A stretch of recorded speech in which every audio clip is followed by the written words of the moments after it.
Hello everyone, my name is Jared and this is my honest review of the Kitchen Gizmo Snap and Strain Silicone Colander. There's a lot of features about this I really like. Let me show you real quick how it works. First and foremost, you've got a clip on both sides. You just simply clip this over the rim of your pot or pan.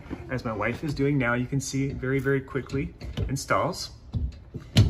Just like that, so a matter of seconds. Now what this does is it has an internal silicone on the inside, preventing water from coming out underneath, and then your pasta will drain through the holes into your sink as you drain your water.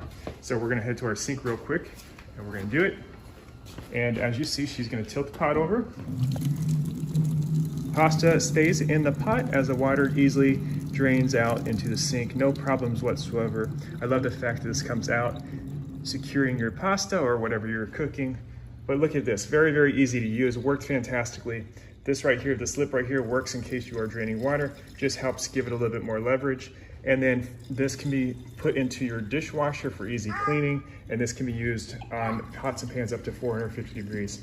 Furthermore, just in case you're curious, you can use this on lipped pans, such as this all-clad one we have right here, glass bowls, regular pans, anything you want as long as they can get this clasp over it. Overall speaking though, a very dependable and durable product. We've had this for a year plus, no problems with it whatsoever, and we make